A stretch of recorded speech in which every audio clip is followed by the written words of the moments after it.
ಪ್ರಾರ್ಥನೆ ಮುಗಿಸ್ಕೊಳ್ಳೋಣ. ಈ ಒಂದು ಕೂಟವನ್ನು ಪ್ರಾರ್ಥನೆಯ ಮೂಲಕ ನಾವು ಆರಂಭ ಮಾಡಿಕೊಳ್ಳೋಣ.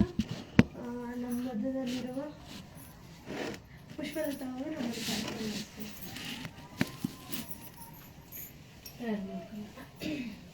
ನಮ್ಮನ್ನು ಬಹಳವಾಗಿ ಪ್ರೀತಿ ಮಾಡಿದಂಥ ನಮ್ಮ ಸರಿಗೆ ತಂದೆ ನಮ್ಮ ಪರಿಶುದ್ಧ ಪವಿತ್ರ ನಾಮಕ್ಕೆ ವಂದನೆಗಳ ಸಲ್ಲಿದ್ದೇವೆ. ರಾಜ್ಯ ಹೋದ ರಾಜ್ಯ ಹೋದವಾರದಿಂದ ಸ್ವಾಮಿ ಇದುವರೆಗೂ ಸ್ವಾಮಿ ನಮ್ಮ ಕೆಲಸ ಕಾರ್ಯಗಳಲ್ಲಿ ತಂದೆ ಜೊತೆಯಾಗಿದ್ದು ಸ್ವಾಮಿ ಯಾವ ಕೇಡಿ ಅಪಾಯವು ತಂದೆ ನಮ್ಮ ಗುಡಾರ ಮೇಲೆ ಬಾರದಂತೆ ಸ್ವಾಮಿ ನಿಮ್ಮ ಕಂಚೆಯಾಗಿ ಆಧರಿಸಿ ನಡೆಸಿದ್ದಕ್ಕಾಗಿ ವಂದನೆಗಳು ಸಲ್ಲಿಸಲಪ್ಪ. ಮತ್ತೊಂದು ದಿನದಲ್ಲಿ ಸ್ವಾಮಿ ಈ ಸಾಯಂಕಾಲ ವೇಳೆಯಲ್ಲಿ ತಂದೆ ಈ ಒಂದು ಚಿಕ್ಕ ಗುಂಪಾಗಿ ಸ್ವಾಮಿ ಹೀಗೆ ಮನೆಯಲ್ಲಿ ತಂದೆ ನಿನ್ನನ್ನು ಆರಾಧನೆ ಮಾಡುವಂತೆ ದೇವ ನಿನ್ನ ಹಾಡುಗಳ ಮುಖಾಂತರದಲ್ಲಿ ಸ್ವಾಮಿ ಅನೇಕ ಜನಗಳು ತಂದೆ ನಿನ್ನ ಸತ್ಯ ಸುವಾರ್ಥವನ್ನು ಅವರ ಕಿವಿಗಳನ್ನು ಮುಟ್ಟುವಂತೆ ಕೊಟ್ಟಿದ್ದ ಅವಕಾಶಗಳಿಗಾಗಿ ವಂದನೆಗಳು ಸಲ್ಲಿಸಿದಪ್ಪ. ನೀವು ಮಾಡಿದಂಥ ಮೇಲು ಉಪಕಾರಗಳಿಗಾಗಿ ನಿನ್ನನ್ನು ಘನಪಡಿಸಿ ಮಹಿಮಪಡಿಸೋದಕ್ಕೆ ಕೊಟ್ಟಿರೋ ಭಾಗ್ಯಕ್ಕಾಗಿ ವಂದನೆಗಳು ಸಲ್ಲಿಸಿದಪ್ಪ. ಬರುವ ನಿನ್ನ ಮಕ್ಕಳನ್ನು ಅತಿ ಬೇಗವಾಗಿ ನಿನ್ನ ಸಮ್ಮುಖಕ್ಕೆ ಸೇರಿ ನಿನ್ನಲ್ಲಿ ಬಾಳಿ ಭಾಗಸ್ಥರಾಗುವಂತೆ ಕೃಪೆ ತೋರಿಸಬೇಕಂತ ಯೇಸು ಕ್ರಿಸ್ತ ಹೆಸರಿನಲ್ಲಿ ಬೇಡಿಕೆ ನನ್ನ ಸ್ವರ್ಗೀಯ ತಂದೆ.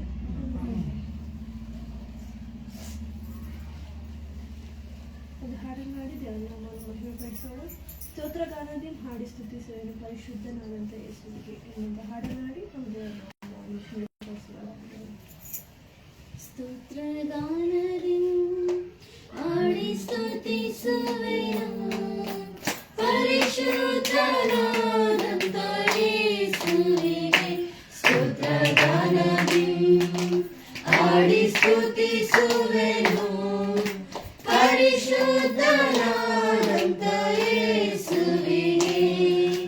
ಜೀವನವೆಲ್ಲ ಅವನ ಋಣ, ಪರಲೋಕ ರಾಜ್ಯವೇ ನನ್ನ ಸ್ಥಾನ. ಜೀವನವೆಲ್ಲ ಅವನ ಋಣ, ಪರಲೋಕ ರಾಜ್ಯವೇ ನನ್ನ ಸ್ಥಾನ. ಸ್ತೋತ್ರಗಾನದಿ ಹಾಡಿ ಸ್ತುತಿಸುವೆನು ಪರಿಶುದ್ಧನಾದಂಥ ಯೇಸುವಿಗೆ. ಸ್ತೋತ್ರಗಾನದಿ ಹಾಡಿ ಸ್ತುತಿಸುವೆನು ಪರಿಶುದ್ಧನಾದಂಥ ಯೇಸುವಿಗೆ. ಲೋಕವೇ ನಿನಗೆ ಎದುರಾದರೂ ಯೇಸುವೇ ನಿನ್ನನ್ನು ನಡೆಸುವನು. ಲೋಕವೇ ನಿನಗೆ ಎದುರಾದರೂ ಯೇಸುವೇ ನಿನ್ನನ್ನು ನಡೆಸುವನು. ಸಂಕಷ್ಟ ಚಿಂತೆ ಏನೇ ಇರಲಿ, ಕೈ ಹಿಡಿದು ನಡೆಸುವ ಸೃಷ್ಟಿಕರ್ತ. ಸಂಕಷ್ಟ ಚಿಂತೆ ಏನೇ ಇರಲಿ, ಕೈ ಹಿಡಿದು ನಡೆಸುವ ಸೃಷ್ಟಿಕರ್ತ. ಸ್ತೋತ್ರಗಾನದಿ ಹಾಡಿ ಸ್ತುತಿಸುವೆನು ಪರಿಶುದ್ಧನಾದಂಥ ಯೇಸುವಿಗೆ.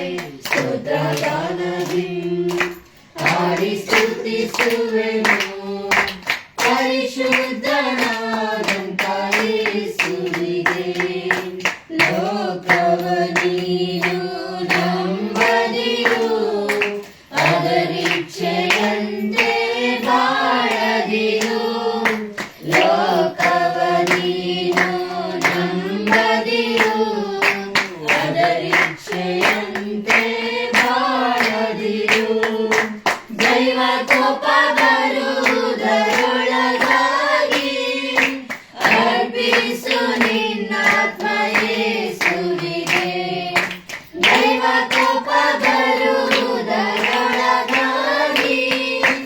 ಅರ್ಪಿಸು ನಿನ್ನಾತ್ಮ ಯೇಸುವಿಗೆ. ಸ್ತೋತ್ರಗಾನದಿ ಹಾಡಿ ಸ್ತುತಿಸುವೆನು ಪರಿಶುದ್ಧನಾದಂಥ ಯೇಸುವಿಗೆ. ಸ್ತೋತ್ರಗಾನದಿ ಹಾಡಿ ಸ್ತುತಿಸುವೆನು ಪರಿಶುದ್ಧನಾದಂಥ ಯೇಸುವಿಗೆ. ಜೀವನವೆಲ್ಲ ಅವನ ಋಣ, ಪರಲೋಕ ರಾಜ್ಯವೇ ನನ್ನ ಸ್ಥಾನ. ಜೀವನ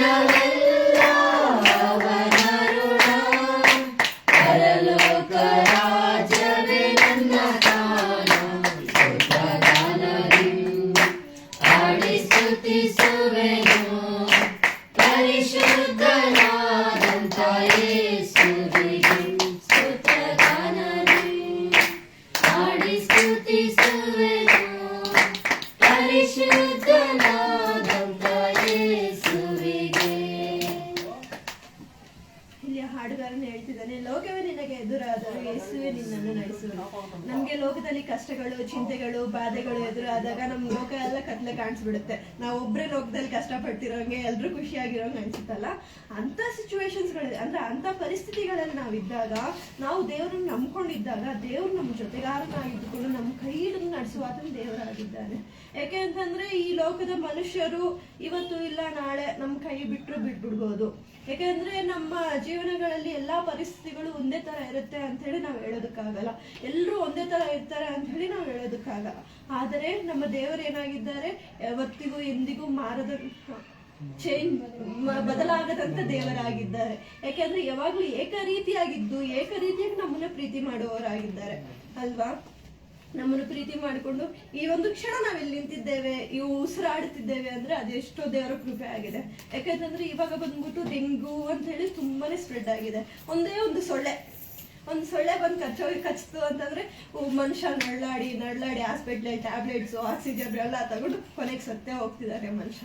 ಆದ್ರೆ ನಾವು ಇವತ್ತು ಒಳ್ಳೆ ಆರೋಗ್ಯದಲ್ಲಿ ಇಲ್ಲಿ ಕೂತಿದ್ದೇವೆ. ಅದಕ್ಕಾಗಿ ನಾವು ದೇವರ ನಾಮಕ್ಕೆ ಸ್ತೋತ್ರಗಳನ್ನು ಸಲ್ಲಿಸಬೇಕು. ನಮ್ಮ ಮಧ್ಯದಲ್ಲಿ ಚೇತನಗಳೇ ಒಂದು ಹಾಡನ್ನು ನಮ್ಮನ್ನು ನಡೆಸ್ಕೊಂಡಿದ್ದಾರೆ.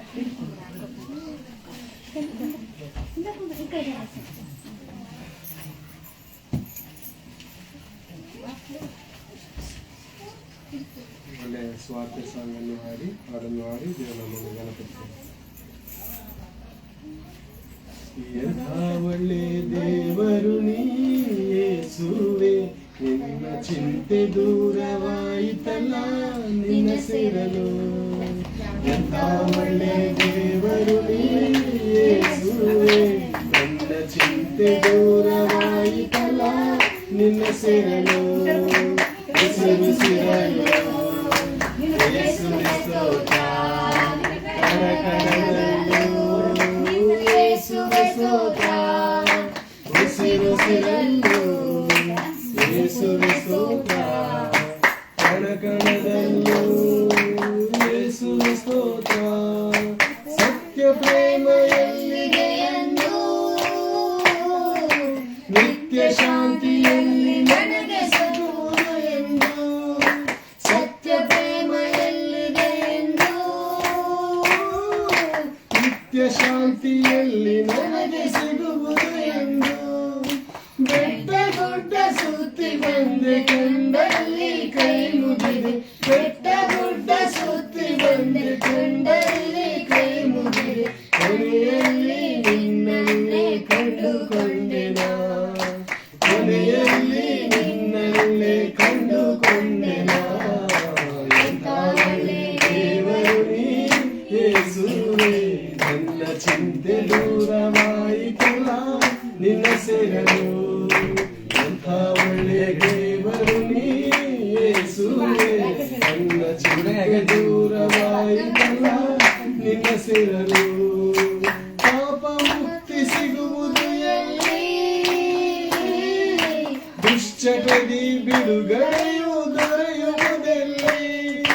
ಪಾಪ ಮುಕ್ತಿ ಸಿಗುವುದು ಎಲ್ಲಿ, ದುಶ್ಚಟದಿ ಬಿಡುಗಡೆಯು ದೊರೆಯುವುದೆಲ್ಲಿ. ನದಿಗಳಲ್ಲಿ ಮುಳುಗಿ ಬಂದೆ ಹರಕೆಗಳ ನೀಡ ಬಂದೆ, ನದಿಗಳಲ್ಲಿ ಮುಳುಗಿ ಬಂದೆ ಹರಕೆಗಳ ನೀಡಿ ಬಂದೆ. ಕೊನೆಯಲ್ಲಿ ನಿನ್ನಿಂದ ಕಂಡುಕೊಂಡೆನ, ಕೊನೆಯಲ್ಲಿ ನಿನ್ನಿಂದ ಪಡೆದುಕೊಂಡೆನ. ಎಂಥ ಒಳ್ಳೆ ದೇವರು ನೀ ಯೇಸುವೆ, ನನ್ನ ಚಿಂತೆ ದೂರವಾಯಿತಲ್ಲ ನಿನ್ನ ಸೇರಲು. ಎಂಥ ಒಳ್ಳೆ ದೇವರು ನೀ ಯೇಸುವೆ, ನನ್ನ ಚಿಂತೆ ದೂರವಾಯಿತಲ್ಲ ನಿನ್ನ ಸೇರಲು. ಸತ್ಯ ಮಾರ್ಗ ಎಲ್ಲಿದೆ ಎಂದು, ನಿತ್ಯ ಜೀವ ಎಲ್ಲಿ ನನಗೆ ದೊರೆಯುವುದೆಂದು. ಸತ್ಯ ಮಾರ್ಗ ಎಲ್ಲಿದೆ ಎಂದು, ನಿತ್ಯ ಜೀವ ಜೀವ ಎಲ್ಲಿ ನನಗೆ ದೊರೆಯುವುದೆಂದು ಗ್ರಂಥಗಳ ಧ್ಯಾನಿಸಿದೆ, ಮಾಟ ಮಂತ್ರ ಮಾಡಿಸಿದೆ, ಗ್ರಂಥಗಳ ಧ್ಯಾನಿಸಿದೆ, ಮಾಟ ಮಂತ್ರ ಮಾಡಿಸಿದೆ, ಕೊನೆಯಲ್ಲಿ ನಿನ್ನನ್ನೇ ಕಂಡುಕೊಂಡೆನಾ, ಕೊನೆಯಲ್ಲಿ ನಿನ್ನನ್ನೇ ಕಂಡುಕೊಂಡೆನಾ. ಎಂಥವಳೆ ದೇವರು ನೀ ಯೇಸುವೇ, ನನ್ನ ಚಿಂತೆ ದೂರವಾಯಿತಲ್ಲ ನಿನ್ನ ಸೇರಲು. ಎಂಥವಳೆ ದೇವರು ನೀ ಯೇಸುವೇ, ನನ್ನ ಚಿಂತೆ ದೂರವಾಯಿತಲ್ಲ ನಿನ್ನ ಸೇರಲು. ರಕ್ಷಣೆಯು ಎಲ್ಲಿದೆ ಎಂದು, ರೋಗ ಸೌಖ್ಯ ಎಲ್ಲಿ ನನಗೆ ದೊರಕುವುದೆಂದು, ರಕ್ಷಣೆಯು ಎಲ್ಲಿದೆ ಎಂದು, ರೋಗ ಸೌಖ್ಯ ಎಲ್ಲಿ ನನಗೆ ದೊರಕುವುದೆಂದು. ಪುಣ್ಯ ಕಾರ್ಯ ಮಾಡಿದೆನು, ಜಾತ್ರೆಯಲ್ಲಿ ಉರುಳಿದೆನು, ಪುಣ್ಯ ಕಾರ್ಯ ಮಾಡಿದೆನು, ಜಾತ್ರೆಯಲ್ಲಿ ಉರುಳಿದೆನು, ಕೊನೆಯಲ್ಲಿ ನಿನ್ನನ್ನೇ ಕಂಡುಕೊಂಡೆನಾ, ಕೊನೆಯಲ್ಲಿ ನಿನ್ನನ್ನೇ ಕಂಡುಕೊಂಡೆನಾ. ಎಂಥವಳೆ ದೇವರು ನೀ ಯೇಸುವೇ, ನಿನ್ನ ಚಿಂತೆ ದೂರವಾಯಿತಲ್ಲ ನಿನ್ನ ಸೇರಲು. ಎಂಥವಳೆ ದೇವರು ನೀ ಯೇಸುವೇ, ನಿನ್ನ ಚಿಂತೆ ದೂರವಾಯಿತಲ್ಲ ನಿನ್ನ ಸೇರಲು. ಉಸಿರುಸಿರಲು ಯೇಸುವೆ ಸ್ತೋತ್ರ, ಕಣ ಕಣದಲ್ಲೂ ಯೇಸುವೆ ಸ್ತೋತ್ರ, ಉಸಿರುಸಿರಲು ಯೇಸುವೆ ಸ್ತೋತ್ರ, ಕಣ ಕಣದಲ್ಲೂ ಯೇಸುವೆ ಸ್ತೋತ್ರ. ಭಕ್ತನು ಹೇಳುವಂತಹ ಮಾತುಗಳು ನನ್ನ ಜೀವಿತದಲ್ಲಿ ನಡೆದಿದೆ ಪ್ರಿಯರೇ. ಬೆಟ್ಟ ಗುಡ್ಡ ಸುತ್ತಿ ಬಂದೆ, ಕಂಡಲ್ಲಿ ಕೈ ಮುಗಿದೆ, ನನ್ನ ಪಾಪ ಮುಕ್ತಿ ಎಲ್ಲಿ ಸಿಗುತ್ತೆ, ನನಗೆ ಇರುವಂತ ದುಶ್ಚಟಗಳಿಂದ ಬಿಡುಗಡೆ ಎಲ್ಲೂ ಸಿಗುತ್ತೆ ಅಂತ ಹೋಗೋದ್ ಕಡೆ ಎಲ್ಲ ಕೈ ಮುಗಿಯುತ್ತಾ ಹರಕೆಗಳನ್ನು ತೀರಿಸ್ಕೊಳ್ಳುತ್ತಾ ಬಂದರೂ, ಆದ್ರೆ ನನಗೆ ಎಲ್ಲೂ ಬಿಡುಗಡೆ ಸಿಗದಿದ್ದಾಗ ಕೊನೆಯಲ್ಲಿ ಯೇಸು ಕ್ರಿಸ್ತನನ್ನು ಕಂಡುಕೊಂಡಾಗ ನನಗೆ ಎಲ್ಲ ದುಶ್ಚಟಗಳಿಂದಲೂ ಮತ್ತು ಸತ್ಯವಾದ ದೇವರ ಒಂದು ನಂಬಿಕೆಯಿಂದಲೂ ದೇವರನ್ನು ನಡೆಸಿದನು ಪ್ರಿಯರೇ. ಹಾಗೆ ನೋಡುವಾಗ ನದಿಗಳಲ್ಲಿ ಮುಳುಗಿ ಬಂದು ಹರಕೆಗಳನ್ನು ನೀಗಿಸಿ ಬಂದೆ. ನಾನು, ನನ್ನ ತಾಯಿ, ನನಗೆ ಜ್ಞಾಪಕ ಇದೆ, ಚಿಕ್ಕ ವಯಸ್ಸಲ್ಲಿ ಅನೇಕ ಹೊಳೆಗಳಲ್ಲಿ ಹೋಗಿ ಸ್ನಾನ ಮಾಡಿ ಅನೇಕ ಒಂದು ನಮ್ಮ ಮನೆಯಲ್ಲಿದ್ದಂಥ ದುಷ್ಟ ಒಂದು ಪರಿಸ್ಥಿತಿಗಳಲ್ಲಿ, ಅನೇಕ ಒಂದು ಭಯಂಕರವಾದ ಸ್ಥಿತಿಗಳಲ್ಲಿದ್ದಾಗ, ರೋಗಗಳಲ್ಲಿ ನರಳುತ್ತಿರುವಾಗ ನಾನು ನನ್ನ ತಾಯಿ ಹೋಗಿ ದೇವಸ್ಥಾನಗಳಲ್ಲಿ ಹೋಗಿ ಹರಕೆಗಳನ್ನು ಸಲ್ಲಿಸಿ ಬರ್ತಾ ಇದ್ದೆ. ಆದರೂ ನೋವಿನ ಮೇಲೆ ನೋವು, ಕಷ್ಟದ ಮೇಲೆ ಕಷ್ಟ, ಭಯಂಕರವಾದ ರೋಗದ ಮೇಲೆ ರೋಗಗಳು ಬರ್ತಾ ಇತ್ತು ಪ್ರಿಯರೇ. ಹಾಗೆ ಕೆಲವು ನೋಡುವಾಗ ಗ್ರಂಥಗಳ ಧ್ಯಾನಿಸಿದೆ, ಅನೇಕ ಗ್ರಂಥಗಳನ್ನು ನಾನು ಹೇಳಬೇಕಂದ್ರೆ ಭಗವದ್ಗೀತೆ ಓದೆ, ಕಚುವೇದ, ಸಾಮವೇದ ಮತ್ತು ಅನೇಕ ಮುಸ್ಲಿಮರು ಒಂದು ಯಾವ್ದಿದೆ ಕುರಾನ್ ಎಲ್ಲವನ್ನು ಧ್ಯಾನಿಸಿದೆ. ಆದ್ರೆ ಸತ್ಯವೇದ ಗ್ರಂಥದಲ್ಲಿ ನನಗೆ ಸತ್ಯ ಸಿಕ್ತು ಯೇಸು ಕ್ರಿಸ್ತನು ಯಾರು ಅಂತ. ಹಾಗೆ ಕೆಳಗಡೆ ನೋಡುವಾಗ ಪುಣ್ಯ ಕಾರ್ಯ ಮಾಡಿದೇನು, ಜಾತ್ರೆಯಲ್ಲಿ ಉಳಿದೇನು, ಜಾತ್ರೆಯಲ್ಲಿ ಉಳ್ಳು ಅನೇಕ ಹಳ್ಳಿಗಳಲ್ಲಿ ಹೋಗಿ ಜಾತ್ರೆಗಳಲ್ಲಿ ಉಳ್ಳು ಮಾಡುವಂಥದ್ದು, ಸೇವೆ ಮಾಡುವಂಥದ್ದು. ಕೊನೆಯಲ್ಲಿ ಯೇಸು ಸ್ವಾಮಿನ ಕಂಡುಕೊಳ್ತೇವೆ. ಯೇಸು ಸ್ವಾಮಿಯಲ್ಲೇ ಎಲ್ಲ ಕಂಡು ಮಾಡಿದ್ದೆಲ್ಲ ಏನಾಯ್ತು, ವ್ಯರ್ಥವೂ ವ್ಯರ್ಥ, ಸಮಸ್ತವೂ ವ್ಯರ್ಥ, ಎಲ್ಲ ವ್ಯರ್ಥ ಆಯ್ತು ಪ್ರೇರೆ. ಆದ್ರೆ ಯೇಸು ಸ್ವಾಮಿ ನನ್ನ ಪರಿಸ್ಥಿತಿ ನೋಡ್ದ, ನಾನು ದೇವ್ರನ್ನ ಹುಡುಕ್ತಾ ಇದ್ದಲ್ಲ, ಆ ಸತ್ಯ ದೇವ್ರ ನನ್ನನ್ನು ನೋಡಿ ಆತನ ನನ್ನ ಬಂದು ಹುಡುಕಿ ರಕ್ಷಿಸಿದ ಪ್ರೇರೆ. ಇದುವರೆಗೂ ತಾಳ್ಮೆಯಿಂದ ನೀವು ಹಾಡನ್ನು ಕೇಳಿದಕ್ಕಾಗಿ ದೇವಸ್ಥಾನದಲ್ಲಿ ಮುಂದೆ ಒಂದು ಸಹೋದರರು ದೇವರ ವಾಕ್ಯವನ್ನು ಹಂಚಿಕೊಳ್ಳುವವರಾಗಿದ್ದಾರೆ. ನಾವೆಲ್ಲರೂ ಅವರನ್ನು ಸುಸ್ವಾಗತ.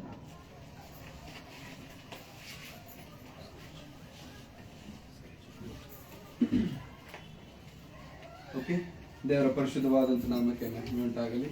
ಚೆನ್ನಾಗಿದ್ದೀರಾ ಎಲ್ಲರೂ? ಓಕೆ, ದೇವರ ಮಹಾ ಪ್ರೀತಿ ಕೃಪೆಯಿಂದ ದೇವರು ನಮ್ಮೆಲ್ಲರಿಗೂ ಒಳ್ಳೆ ಆರೋಗ್ಯ ಕೊಟ್ಟಿದ್ದಾರೆ. ಸೊ ಸುಮಾರು 2-3 ವಾರಗಳ ಆಯಿತು ನಿಮ್ಮನ್ನು ಭೇಟಿ ಮಾಡಿ. ದೇವರ ಕೃಪೆಯಿಂದ ಒಳ್ಳೆ ಆರೋಗ್ಯದಿಂದ ಮತ್ತೆ ನಿಮ್ಮನ್ನು ನೋಡುವಂತೆ, ನಿಮ್ಮೊಂದಿಗೆ ದೇವರ ಮಾತುಗಳನ್ನು ಹಂಚಿಕೊಳ್ಳುವಂತೆ ಭಾಗ್ಯವನ್ನು ಕೊಟ್ಟ ದೇವರಿಗೆ ವಂದನೆಗಳನ್ನು ನಾನು ಸಲ್ಲಿಸುತ್ತೇನೆ. ಹೀಗಾಗಿ ಒಂದು ಚಿಕ್ಕ ಪ್ರಾರ್ಥನೆ ಮಾಡಿಕೊಳ್ಳೋಣ. ಎಲ್ಲರ ತಲೆಗಳನ್ನು ಭಾಗಿಸಿದಾದರೆ ಚಿಕ್ಕ ಪ್ರಾರ್ಥನೆ. ನಮ್ಮನ್ನು ಅತ್ಯಧಿಕವಾಗಿ ಪ್ರೀತಿಸಿದ ನಮ್ಮ ತಂದೆಯಾದ ದೇವರೇ, ನಿಮ್ಮ ಪರಿಶುದ್ಧವಾದ ನಾಮಕ್ಕಾಗಿ ನಿಮಗೆ ವಂದನೆಗಳು ಸ್ವಾಮಿ. ಮುಂಜಾನೆ ವೇಳೆಯಿಂದ ಸಾಯಂಕಾಲದ ವೇಳೆಯವರೆಗೂ ನಮ್ಮನ್ನು ಕಾಪಾಡಿದ್ದೀರಾ ಕರ್ತನೆ, ಒಳ್ಳೆ ಆರೋಗ್ಯವನ್ನು ಕೊಟ್ಟಿದ್ದೀರಾ, ಅದಕ್ಕಾಗಿ ನಿಮಗೆ ವಂದನೆಗಳನ್ನು ಸಲ್ಲಿಸುವವರಾಗಿದ್ದೇವೆ. ಸಾಯಂಕಾಲದ ವೇಳೆಯಲ್ಲಿ ನಿಮ್ಮ ಬೆಳವುಳ್ಳ ಮಾತುಗಳನ್ನು ಕೇಳುವುದಕ್ಕೆ ನಾವು ಸಿದ್ಧರಾಗಿರುವಾಗ ನಮ್ಮ ಜೊತೆಗಾರನಾಯ್ತು ನಡೆಸಿ ನಮಗೆ ಬೇಕಾಗಿರುವಂತ ಮಾತುಗಳನ್ನು ನೀವು ನಮಗೆ ತಿಳಿಯಪಡಿಸಬೇಕೆಂಬುದಾಗಿ ಬೇಡಿಕೊಳ್ಳುತ್ತೇವೆ. ಯೇಸು ಕ್ರಿಸ್ತರವರ ಪರಿಶುದ್ಧವಾದ ನಾಮದಲ್ಲಿ ಪ್ರಾರ್ಥಿಸಿ ಬೇಳೆ ಹೊಂದಿದ್ದೇನೆ ನಮ್ಮ ತಂದೆಯಾದ ದೇವರೇ. ಸೊ ಈಗಾಗಲೇ ಅಣ್ಣವರು ಹಾಡಿರುವಂತ ಹಾಡು ತುಂಬಾ ಒಳ್ಳೆಯ ಹಾಡು, ಅದ್ಭುತವಾದಂತ ಹಾಡು.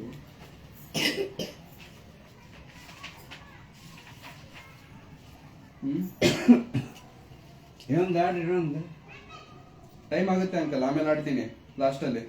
ನೀವು ನಾವು ಆಡ್ತೀವಿ ಒಂದು ನೀವು ಗಂಡ್ರಿ ಎಲ್ಲ ಪ್ರಾರ್ಥನೆ ಮಾಡ್ತಾರೆ.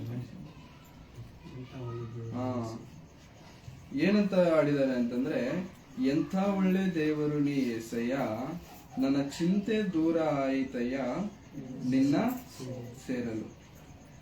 ಅದ್ರ ಅರ್ಥ ಏನ್ ಹೇಳಿ? ಎಂಥ ಒಳ್ಳೆ ದೇವರು ಏಸಯ್ಯ, ನನ್ನ ಚಿಂತೆ ದೂರ ಆಯಿತು ನಿನ್ನನ್ನ ಸೇರಲು. ಅಂದ್ರೆ ದೇವರೇ, ನಾನು ನಿನ್ನ ಬಳಿಗೆ ಬಂದಾಗ ನನ್ನ ಚಿಂತೆ ಎಲ್ಲ ದೂರ ಆಯ್ತು, ನನ್ನ ಚಿಂತೆ ಎಲ್ಲ ದೂರ ಆಯ್ತು, ಹಾಗಾಗಿ ನೀನು ಒಳ್ಳೆಯ ದೇವರು ಅಂತ ಭಕ್ತನ ಹೇಳ್ತಿದ್ದಾನೆ. ಸ್ವಾಮಿ, ನೀನು ಎಷ್ಟು ಒಳ್ಳೆಯ ದೇವರು ಅಂತಂದ್ರೆ, ನನ್ನ ಚಿಂತೆ ನಿನ್ನ ಬಳಿಗೆ ಬಂದಾಗ ಮಾತ್ರ ದೂರ ಆಯ್ತು, ನನಗೆಲ್ಲೂ ದೂರ ಆಗಿಲ್ಲ, ಎಲ್ಲೂ ನನಗೆ ಆ ಚಿಂತೆ ಹೋಗಿಲ್ಲ ಅಂತ ಹೇಳ್ತಾ ಆ ಹಾಡಲ್ಲಿ ಒಳ್ಳೆಯದಾಗಿ ಬರೆದಿದ್ದಾರೆ ಪ್ರಿಯರೇ. ಏನಂತಂದ್ರೆ, ಬೆಟ್ಟ ಗುಡ್ಡ ಸುತ್ತಿ ಬಂದೆ, ಕಂಡಲ್ಲಿ ಕೈ ಮುಗಿದೆ, ಕೊನೆಯಲ್ಲಿ ನಿನ್ನನ್ನೇ ಕಂಡುಕೊಂಡೆ. ನನ್ನ ಚಿಂತೆ ಹೋಗಬೇಕು ಅಂತ ಬೆಟ್ಟಗಳನ್ನು ಹತ್ತಿ ಹೋದೆ, ಕಂಡ ಜಾಗದಲ್ಲಿ ಕೈ ಮುಗಿದೆ, ಆದ್ರೆ ನನ್ನ ಚಿಂತೆ ಹೋಗಲಿಲ್ಲ. ನಿನ್ನ ಬಳಿಗೆ ಬಂದಾಗ ಮಾತ್ರ ನನಗೆ ಚಿಂತೆ ಹೋಯಿತು, ಹಾಗಾಗಿ ದೇವರೇ ನೀನು ಒಳ್ಳೆಯವನು. ಇನ್ನು ಹೇಳುತ್ತಾ, ನದಿಗಳಲ್ಲಿ ಮುಳುಗಿ ಬಂದೆ, ಹರಕೆ ನೀಡಿ ಬಂದೆ, ಕೊನೆಗೂ ನಿನ್ನನ್ನು ನಾನು ಪಡೆದುಕೊಂಡೆ. ನದಿಗಳಲ್ಲಿ ಮುಳುಗಿದೆ, ಪುಣ್ಯ ಸ್ನಾನಗಳು, ಆ ಸ್ನಾನಗಳು, ಈ ಸ್ನಾನಗಳು ಅಂತ ಹೇಳಿ ಮಾಡ್ತೇವೆ. ಇಷ್ಟೆಲ್ಲ ಮಾಡಿ ಬಂದಿದ್ದೇವರಾದ್ರೆ ನನಗೆ ಎಲ್ಲೂ ಕೂಡ ಏನೂ ಸಮಾಧಾನ ಸಿಗಲಿಲ್ಲ. ನಿನ್ನನ್ನು ಕಂಡುಕೊಂಡಾಗಲೇ ನನಗೆ ಸಮಾಧಾನ ಸಿಗ್ತದೆ. ಇದು ನಿಜವಾಗ್ಲೂ ಪ್ರಿಯರೇ ಸುಮ್ಮನೆ ಬರೆದಿರುವಂತ ಅಕ್ಷರಗಳಲ್ಲ, ಪದಗಳಲ್ಲ, ಇದು ಅನುಭವದಿಂದ ಬಂದಿರುವಂತ ಪದಗಳಿವು. ಹಾಗಾಗಿ ದೇವರ ಬಳಿಗೆ ಬಂದವರನ್ನ ಯಾವತ್ತೂ ಕೂಡ ದೇವರು ಕೈ ಬಿಡುವಾತನೂ ಅಲ್ಲ. ದೇವರ ಬಳಿಗೆ ನಾವು ಬರುವುದಾದರೆ ಪ್ರಿಯರೇ, ದೇವರು ನಮ್ಮನ್ನು ಯಾವತ್ತಿಗೂ ಕೈ ಬಿಡುವುದಿಲ್ಲ. ಆದರೆ ನಾವು ಯಾರ ಬಳಿಗೆ ಹೋಗುತ್ತಿದ್ದೇವೆ ಅನ್ನುವಂಥದ್ದು ಬಹಳ ಪ್ರಾಮುಖ್ಯ. ನಿಜವಾದಂತ ದೇವರ ಬಳಿಗೆ ನಾವು ಬರುವುದಾದರೆ ನಿಜವಾಗಲೂ ದೇವರು ನಮ್ಮನ್ನ ಕಾಪಾಡುವಂತವರಾಗಿದ್ದಾರೆ. ಬೈಬಲ್ ಅಲ್ಲಿ ಒಂದು ಒಳ್ಳೆ ಸಂದರ್ಭ ಇದೆ ಪ್ರಿಯರೇ, ಒಂದು ಒಳ್ಳೆ ಸಂದರ್ಭ. ಆ ಸಂದರ್ಭ ನಾವು ನೋಡಿದ್ರೆ ನಮ್ಗೆ ಇನ್ನೂ ಚೆನ್ನಾಗಿ ಅರ್ಥ ಆಗುತ್ತೆ. ಲೂಕನು ಬರೆದಂತ ಸುವಾರ್ತೆ 8ನೇ ಅಧ್ಯಾಯ. ಒಂದು ಸಂದರ್ಭ ನಾನು ಓದ್ತೇನೆ, ದಯಮಾಡಿ ಕೇಳಿಸ್ಕೊಳ್ಳಿ, ಚೆನ್ನಾಗಿ ಕೇಳಿಸ್ಕೊಳ್ಳಿ. 8ನೇ ಅಧ್ಯಾಯ 43ನೇ ವಚನ. 8ನೇ ಅಧ್ಯಾಯ 43ನೇ ವಚನ. ಆಗ 12 ವರ್ಷದಿಂದ ರಕ್ತಕುಸುಮ ರೋಗವಿದ್ದ ಒಬ್ಬ ಹೆಂಗಸು ಬಂದಳು. ಆಕೆಯು ಒಬ್ಬರಿಂದಲೂ ಗುಣ ಹೊಂದಲಾರದೆ ಇದ್ದಳು. ಆಕೆಯು ಹಿಂದಿನಿಂದ ಬಂದು ಆತನ ಉಡುಪಿನ ಗೊಂಡೆಯನ್ನು ಮುಟ್ಟಿದಳು. ಮುಟ್ಟುತ್ತಲೇ ಆಕೆಗೆ ರಕ್ತ ಹರಿಯುವುದು ನಿಂತಿತು. ಒಂದು ಹೆಂಗಸು ಬರ್ತಿದ್ದಾರೆ. ಯಾರ ಹತ್ರ ಬರ್ತಿದ್ದಾರೆ ಅಂತಂದ್ರೆ ಯೇಸು ಸ್ವಾಮಿ ಹತ್ರ ಬರ್ತಿದ್ದಾರೆ. ಯೇಸು ಸ್ವಾಮಿ ಇರಬೇಕಾದ್ರೆ ಯೇಸು ಸ್ವಾಮಿ ಹತ್ರ ಒಂದು ಹೆಂಗಸು ಬರ್ತಿದ್ದಾರೆ. ಆ ಹೆಂಗಸಿಗೆ ಒಂದು ರೋಗ ಇದೆ. ಏನ್ ರೋಗ ಅಂತಂದ್ರೆ ರಕ್ತ ಕುಸುಮ ರೋಗ. ರಕ್ತ ಕುಸುಮ ರೋಗ ಅಂತಂದ್ರೆ ಮೈಯಲ್ಲಿ ರಕ್ತ ನಿಲ್ಲಲ್ಲ, ಮೈಯಲ್ಲಿ ರಕ್ತ ಫ್ಲೋಟ್ ಆಗ್ತಾ ಇರುತ್ತೆ, ಹೋಗ್ತಾ ಇರುತ್ತೆ. ಇದು ಯಾವತ್ತಿಂದ ಇದೆ ಈ ಹೆಂಗಸಿಗೆ ಅಂತಂದ್ರೆ 12 ವರ್ಷದಿಂದ ಇದೆ. ಒಂದಲ್ಲ ಎರಡಲ್ಲ, ಎಷ್ಟು ವರ್ಷ? 12 ವರ್ಷದಿಂದ ಇದೆ. ಆದ್ರೆ ಈ 12 ವರ್ಷ ನಮ್ಗೆ ಏನಾದ್ರೂ ಸ್ವಲ್ಪ ಹೆಚ್ಚು ಕಡಿಮೆ ಆಯ್ತು ಅಂದ್ಕೊಳ್ಳಿ, ಇಮಿಡಿಯೇಟ್ ಆಗಿ ಎಲ್ಲಿಗೆ ಹೋಗ್ತೇವೆ. ನಮಗ್ ಗೊತ್ತಿರೋ ಹತ್ರ ಇರೋ ಡಾಕ್ಟರ್ ಹತ್ರ ಹೋಗ್ತೇವೆ. ಅಲ್ಲಿಗೆ ಹೋದ್ಮೇಲೆ ವಾಸಿ ಆಗಿಲ್ಲ ಅಂತ ಅಂದ್ಕೊಳ್ಳಿ, ಏನ್ ಮಾಡ್ತೇವೆ? ಇಮಿಡಿಯೇಟ್ ಆಗಿ ಮತ್ತೆ ದೊಡ್ಡ ಹಾಸ್ಪಿಟಲ್ಗೆ ಹೋಗ್ತೇವೆ. ಹೌದಾ? ಸ್ವಲ್ಪ ರೇಟ್ ಜಾಸ್ತಿ ಆದ್ರೂ ಪರವಾಗಿಲ್ಲ ಅಂತ ಹೇಳ್ಬಿಟ್ಟು ದೊಡ್ಡ ಹಾಸ್ಪಿಟಲ್ ಹೋಗ್ತೇವೆ. ಅಲ್ಲೂ ನಮಗ್ ವಾಸಿ ಆಗಿಲ್ಲ ಅಂತ ಅಂದ್ಕೊಳ್ಳಿ, ಆ ಹಾಸ್ಪಿಟಲ್ ಚೀಟಿ ಬರ್ಕೊಡ್ತಾರೆ. ಏನಂತಂದ್ರೆ ಇಂಥ ಹಾಸ್ಪಿಟ್ಲಿಗೆ ನೀವು ಹೋಗಿ, ನಿಮ್ಗೆ ಅಲ್ಲಿ ವಾಸಿ ಆಗುತ್ತೆ. ಹೌದಾ? ಈ ತರ ಇನ್ನೊಂದು ಚೀಟಿ ಬರ್ಕೊಡ್ತಾರೆ, ಆ ತರ ನಾವು ಮತ್ತೆ ಇನ್ನೊಂದು ಹಾಸ್ಪಿಟ್ಲ್ಗೆ ಹೋಗ್ತೇವೆ, ಅಲ್ಲಿ ಅಡ್ಮಿಟ್ ಆಗ್ತೇವೆ, ಅಲ್ಲಿ ದುಡ್ಡು ಕೊಡ್ತೇವೆ, ಅಲ್ಲಿ ಔಷಧಿ ತಿಂತೇವೆ, ಅಲ್ಲಿ ಎಲ್ಲ ಸೂಜಿ ಹಾಕ್ಸ್ಕೊತೇವೆ. ಎಲ್ಲ ಹಾಕ್ಸ್ಕೊಂಡ್ ಮೇಲೂ ಕೂಡ ಇನ್ನೂ ವಾಸಿ ಆಗ್ತಿಲ್ಲ ಅಂತಂದ್ಕೊಳ್ಳಿ, ಇನ್ನೇನ್ ಮಾಡ್ತೇವೆ ನಮ್ಮ ಜೀವನದಲ್ಲಿ? ಇನ್ನು ಹಾಸ್ಪಿಟ್ಲ್ ಸುತ್ತಾಡ್ತಾನೆ ಇರ್ತೇವೆ. ಹೌದಾ? ಸುತ್ತಾಡ್ತೇನೆ. ಈ ಸ್ತ್ರೀಯ ವಿಷಯದಲ್ಲೂ ನಡೆದದ್ದು ಅದೇ. ರಕ್ತ ಕುಸುಮ ರೋಗ ಆಕೆಗಿದೆ. ಈ ರಕ್ತ ಕುಸುಮ ರೋಗಕ್ಕೆ ತುಂಬಾ ಜನಗಳ ಬಳಿಗೆ ಹೋಗ್ಬಿಟ್ಟಿದ್ದಾಳೆ ಈ ಸ್ತ್ರೀ. ನನಗೆ ವಾಸಿ ಆಗಬೇಕು, ನನಗೆ ವಾಸಿ ಆಗ್ಬೇಕು. ನೋಡಿ, ನಮ್ ದೇಹದಲ್ಲಿ ರಕ್ತ ಹೋಗ್ತಿದೆ ಅಂತಂದ್ರೆ ಶಕ್ತಿ ಇರುತ್ತಾ? ನಮಗೆ ಶಕ್ತಿ ಇರುತ್ತಾ? ಇಮಿಡಿಯೇಟ್ ಆಗಿ ಕಣ್ ತಿರುಗುತ್ತೆ, ಊಟ ಎಷ್ಟು ತಿಂದ್ರು ಕೂಡ ಮೈಯಲ್ಲಿ ನಿಲ್ಲಲ್ಲ. ಯಾಕಂತಂದ್ರೆ ರಕ್ತನೇ ಮನುಷ್ಯನಿಗೆ ಆಧಾರ. ರಕ್ತನೇ ಇಲ್ಲ ಅಂತಂದ್ರೆ ಮನುಷ್ಯನು ಬದುಕೋದಕ್ಕಾಗಲ್ಲ. ಈ ಸ್ತ್ರೀಗೆ ರಕ್ತನೇ ಹೋಗ್ತಿದೆ, ಬದುಕೋದಕ್ಕೆ ಆಗ್ತಿಲ್ಲ, ಸುತ್ತಾಡ್ತಿದ್ದಾಳೆ, ರೋಗ ವಾಸಿ ಮಾಡ್ಕೊಳ್ಬೇಕೆಂಬುದಾಗಿ ಓಡಾಡ್ತಿದ್ದಾಳೆ. ಆದ್ರೆ ಆಕೆ ರೋಗ ವಾಸಿ ಮಾಡಕ್ಕೆ ಯಾರಿಂದನೂ ಆಗ್ತಿಲ್ಲ. ಎಷ್ಟು ವರ್ಷದಿಂದ? 12 ವರ್ಷದಿಂದ. 12 ವರ್ಷದಿಂದ ರೋಗ ಯಾರಿಗೂ ವಾಸಿ ಮಾಡಕ್ ಆಗ್ತಿಲ್ಲ ಅಂತಂದ್ರೆ ಅದು ವಾಸಿ ಆಗೋ ರೋಗನ, ಆಗದೆ ಇರೋ ರೋಗನ? ಆಗೋ ರೋಗನ, ಆಗದೆ ಇರೋ ರೋಗನ? ಆಗದೆ ಇರೋ ರೋಗ. ಯಾಕೆಂತಂದ್ರೆ ಒಂದಲ್ಲ ಎರಡಲ್ಲ, ಎಷ್ಟು ವರ್ಷ? 12 ವರ್ಷ. 12 ವರ್ಷ ತುಂಬಾ ದೊಡ್ಡ ಕಾಲ. ಅಷ್ಟು ವರ್ಷದಿಂದ ಪಾಪ ನರಳ್ತಿದ್ದಾಳೆ, ತುಂಬಾ ಚಿಂತೆಯಲ್ಲಿದ್ದಾಳೆ, ತುಂಬಾ ದುಃಖದಲ್ಲಿದ್ದಾಳೆ. ನನಗೆ ರೋಗ ವಾಸಿ ಆಗಲ್ಲ, ನಾನು ಇಲ್ಲಿ ಸತ್ತೋಗ್ತೇನೆ, ಹೀಗೆ ಪ್ರಾಣ ಬಿಡ್ತೇನೆ, ನನ್ನನ್ನ ಯಾರು ನೋಡೋದಿಲ್ಲ. ನೋಡಿ, ಮುದುಕರಾದ ಮೇಲೆ ಮುದುಕರ ಹತ್ರ ತುಂಬಾ ಜನ ಹತ್ರಕ್ಕೆ ಹೋಗೋದಕ್ಕೆ ಇಷ್ಟಪಡಲ್ಲ. ವಯಸ್ಸಾದ್ಮೇಲೆ ಅಜ್ಜಿ ಹತ್ರ ಆಗ್ಲಿ, ತಾತಂದ್ರೆ. ಯಾಕೆ ಅಂತಂದ್ರೆ ಅವ್ರ ಹತ್ರ ಒಂಥರ ಸ್ಮೆಲ್ ಬರ್ತಿರತ್ತೆ. ಹೌದಾ? ಅವ್ರ ಹತ್ರ ಒಂಥರ ವಾಸನೆ ಬರ್ತಿರುತ್ತೆ. ಯಾರು ಹತ್ರ ಹೋಗೋದಕ್ಕೂ ಕೂಡ ಇಷ್ಟಪಡಲ್ಲ. ಮೊಮ್ಮಕ್ಕಳನ್ನು ಕೂಡ ಹತ್ರ ಕಳ್ಸಲ್ಲ ತಂದೆ ತಾಯಿಗಳು. ಯಾಕಂತಂದ್ರೆ ಜಾಸ್ತಿ ಇರಬೇಡ, ಇನ್ಫೆಕ್ಷನ್ ಆಗುತ್ತೆ, ಅದಾಗುತ್ತೆ, ಇದಾಗುತ್ತೆ, ಜಾಸ್ತಿ ಇರಬೇಡ, ಬಾ ಬಾ ಬಾ ಅಂತ ಕರ್ಕೊಂಡು ಹೋಗ್ತಿರ್ತಾರೆ.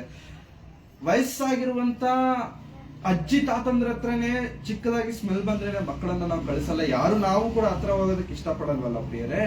ಈಕೆಗೆ ರಕ್ತ ಹೋಗ್ತಿದೆ, ಮೈ ತುಂಬಾ ವಾಸನೆ ಬರ್ತಿದೆ ಅಂತಂದ್ಮೇಲೆ ರಕ್ತದ ವಾಸನೆ ಹೆಂಗಿರುತ್ತೆ ಹೇಳಿ? ರಕ್ತದ ವಾಸನೆ ಇವಾಗ ಯಾರಿಗಾದ್ರೂ ಜೋರಾಗಿ ಆಕ್ಸಿಡೆಂಟ್ ಆದ್ಮೇಲೆ ಕೈಯೋ ಕಾಲೋ ತಲೆ ಮೇಲೆ ಏನೋ ಜೋರಾಗಿ ಪೆಟ್ಟು ಬಿದ್ಮೇಲೆ ರಕ್ತ ಬರುತ್ತೆ. ಆ ರಕ್ತ ಅನ್ನುವಂಥದ್ದು ಸ್ವಲ್ಪ ಹೊತ್ತಾದ್ಮೇಲೆ ಒಣಗುತ್ತೆ. ಒಣಗದ ಮೇಲೆ ಅದರಿಂದ ಒಂಥರ ವಾಸನೆ ಬರುತ್ತೆ ಪ್ರಿಯರು. ಬ್ಲಡ್ ಒಂಥರ ವಾಸನೆ ಬರುತ್ತೆ. ಆ ಬ್ಲಡ್ ಕಂಡ್ರೇನೆ ತುಂಬಾ ಜನಕ್ಕೆ ಆಗಲ್ಲ, ಬ್ಲಡ್ ವಾಸನೆ ಕಂಡ್ರೇನೆ ತುಂಬಾ ಜನಕ್ಕೆ ಆಗಲ್ಲ. ಅಂತ ಪರಿಸ್ಥಿತಿಯಲ್ಲಿ ಈ ಸ್ತ್ರೀಗೆ ಮೈ ತುಂಬಾ ಬ್ಲಡ್ ಅಂತಂದ್ರೆ ಮೈಯಲ್ಲಿ ಬ್ಲಡ್ ನಿಲ್ತಿಲ್ಲ, ಹೊರಗೆ ಬರ್ತಿದೆ. ಆಕೆ ಮೈ ವಾಸನೆ ಬರ್ತಿರಲ್ವಾ? ಗಲೀಜು ಅಂತ ಅನ್ಸಲ್ವಾ?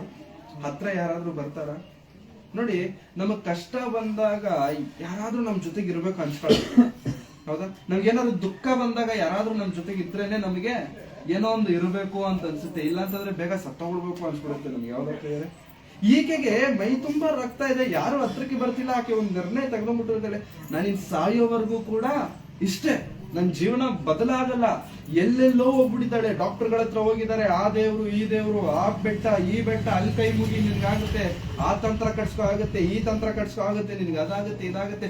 ತುಂಬಾ ಜನ ತುಂಬಾ ತರ ಹೇಳ್ಬಿಟ್ಟಿದ್ದಾರೆ, ಎಲ್ಲಾ ಮಾಡ್ಬಿಟ್ಟಿದ್ದಾಳೆ ಈಕೆ 12 ವರ್ಷದಿಂದ. ಆದ್ರೆ ಈಕೆಗೆ ರೋಗ. ಆದ್ರೆ ಒಂದು ದಿನ ಈಕೆ ಕಿವಿಗೆ ಒಂದು ವಿಷಯ ಬೀಳುತ್ತೆ. ಏನಂತಂದ್ರೆ, ಯೇಸು ಸ್ವಾಮಿ ನಮ್ಮ ಊರಿಗೆ ಬರ್ತಿದ್ದಾರೆ ಅಂತ ಕೇಳಲ್ಪಡುತ್ತಾರೆ. ಯೇಸು ಸ್ವಾಮಿ ನಮ್ಮ ಊರಿಗೆ ಬರ್ತಿದ್ದಾರೆ. ನಮ್ಮ ಊರಿಗೆ ಯೇಸು ಸ್ವಾಮಿ ಬರ್ತಿದ್ದಾರೆ ಅಂದಿದ ತಕ್ಷಣ ಪ್ರಿಯರೇ ಆಕೆಯಲ್ಲಿ ಒಂದು ಆಸೆ ಹುಟ್ಟಿತು. ನಮ್ಮ ಊರಿಗೆ ಯೇಸು ಸ್ವಾಮಿ ಬರ್ತಿದ್ದಾರೆ ಅಂದಿದ ತಕ್ಷಣ ಆಕೆಯಲ್ಲಿ ಒಂದು ಆಸೆ ಪ್ರಾರಂಭ ಆಯ್ತು. ಏನಂತಂದ್ರೆ, ಇವರಿಂದ ನನಗೆ ಏನಾದ್ರೂ ವಾಸಿ ಆಗುತ್ತೇನೋ. ಆಕೆಯಲ್ಲಿ ಒಂದು ಆಸೆ ಪ್ರಾರಂಭ ಆಯ್ತು. ಅಷ್ಟು ದಿನ 12 ವರ್ಷದಿಂದ ವಾಸಿ ಆಗದೆ ಇರುವಂತ ರೋಗ ತನ್ನಲ್ಲಿ ಇಟ್ಕೊಂಡಿರ್ಬೇಕಾದ್ರೆ ಆಸೆ ಇಲ್ಲ, ಯಾರು ವಾಸಿ ಮಾಡಕ್ಕಾಗಲ್ಲ ಅಂತ. ಯಾವಾಗಾದ್ರೆ ಯೇಸು ಸ್ವಾಮಿ ಬಂದ್ರೋ ಆಕೆ ಹೃದಯದಲ್ಲಿ ಒಂದು ಆಸೆ, ಒಂದು ಒಂದು ಒಂದು ನಂಬಿಕೆ ಪ್ರಾರಂಭವಾಯ್ತು. ಈತನು ಏನಾದ್ರೂ ಈತನ ಬಳಿಗೆ ನಾನು ಹೋದ್ರೆ, ಇವ್ರ ಹತ್ರ ನಾನು ಹೋದ್ರೆ ನನ್ನ ರೋಗ ವಾಸಿ ಆಗುತ್ತೇನೋ, ನನ್ನ ರೋಗ ವಾಸಿ ಆಗುತ್ತೇನೋ ಅಂತ ಅಂದ್ಕೊಂಡ್ಲು. ಆಗ ಯೇಸು ಸ್ವಾಮಿ ಬಂದಿದ್ದಾರೆ ಅಂತ ಗೊತ್ತಾಗಿದ ತಕ್ಷಣ ಜನರೆಲ್ಲರೂ ಸೇರ್ ಬಂದ್ಬಿಟ್ಟಿದ್ದಾರೆ. ಯಾರಾದ್ರೂ ದೊಡ್ಡವ್ರು ಬಂದ್ರು ಅಂತ ಅಂದ್ಕೊಳ್ಳಿ, ಎಲ್ಲಾ ಓಡೋಗ್ತೀವ ನಾವು, ಅವ್ರು ಎಲ್ಲಿದ್ರೆ ಅಲ್ಲಿ ಓಡೋಗ್ತೀವ, ಗುಂಪು ಕೂಡ. ಯೇಸು ಸ್ವಾಮಿನೂ ಕೂಡ ಒಂದು ದೊಡ್ಡ ಫಿಗರ್ ಆ ಟೈಮಲ್ಲಿ, ದೊಡ್ಡ ಕ್ಯಾರೆಕ್ಟರ್ ಆ ಟೈಮಲ್ಲಿ. ಯೇಸು ಸ್ವಾಮಿ ಊರಿಗೆ ಬಂದಿದ್ದಾರೆ ಅಂದಿದ ತಕ್ಷಣ ಜನರೆಲ್ಲರೂ ಓಡ್ ಬಂದ್ಬಿಟ್ರು. ಹೆಂಗಿದ್ದಾರೆ ನೋಡೋಣ, ಅವ್ರು ಹೆಂಗಿದ್ದಾರೆ, ಅವ್ರು ಹೆಂಗ್ ಮಾತಾಡ್ತಾರೆ ನೋಡೋಣ ಅಂತ ಹೇಳ್ಬಿಟ್ಟು ತುಂಬಾ ಜನ ಓಡ್ ಬಂದ್ಬಿಟ್ರು. ಗುಂಪು ಜಾಸ್ತಿ ಆಗ್ಬಿಟ್ಟಿದೆ. ಈ ಗುಂಪಲ್ಲಿ ಈ 12 ವರ್ಷದಿಂದ ರಕ್ತ ಕುಸುಮ ರೋಗದಿಂದ ಇರುವಂತ ಈ ಸ್ತ್ರೀ ಹೋಗಕ್ಕಾಗಿಲ್ಲ. ಹೌದಾ? ಈ ಗುಂಪಲ್ಲಿ ಹೋಗಕ್ಕಾಗಿಲ್ಲ. ಯಾಕಂತಂದ್ರೆ ಈಕೆ ಅಂದ್ರೆ ಯಾರಿಗೂ ಇಷ್ಟ ಇಲ್ಲ. ಒಂಥರ ವಾಸನೆ, ಒಂಥರ ನೋಡಿ, ಊಟ ತಿನ್ನೋರು ಒಂಥರ ಇರ್ತಾರೆ, ಊಟ ತಿಂದಿರೋರು ಒಂಥರ ಇರ್ತಾರೆ. ಹೌದಾ? ಊಟ ತಿಂದವ್ರು ಪುಷ್ಟಿಯಾಗಿ ಚೆನ್ನಾಗಿ ದಪ್ಪ ಗುಂಡ್ಗುಂಡಾಗಿ ಬೆಳ್ಳಗಿರ್ತಾರೆ, ಮಿಂಚ್ತಿರ್ತಾರೆ. ಊಟ ಮಾಡಲ್ಲ ನೋಡಿ, ಅವ್ರು ಹೆಂಗಿರ್ತಾರೆ ಹೇಳಿ, ಒಣಗೋದಿ, ಹೌದಾ? ಚರ್ಮ ಎಲ್ಲ ಒಣಗೋಗ್ಬಿಟ್ಟು ಒಂಥರ ಕಪ್ಪಗೆ ಆಗ್ಬಿಟ್ಟಿರ್ತಾರೆ. ಯಾಕೆಂತಂದ್ರೆ ಊಟ ಸರಿಯಾಗಿ. ಇವಾಗ ಈಕೆಗೆ ರಕ್ತ ಹೋಗ್ತಿದೆ ಅಂತಂದ್ರೆ ಪೌಷ್ಟಿಕವಾಗಿ ಚೆನ್ನಾಗಿ ಗುಂಡ್ಗುಂಡಾಗಿ ಮಿಂಚ್ತಿರ್ತಾರ, ಹೆಂಗಿರ್ತಾರೆ? ರಕ್ತ ಹೋಗ್ತಿದೆ ಅಂತಂದ್ರೆ ಶಕ್ತಿ ಇಲ್ಲ ಆಕೆಗೆ, ಬಲಹೀನಳು, ಯಾರು ಹತ್ರ ಬರ್ಸಕ್ ಆಗ್ತಿಲ್ಲ.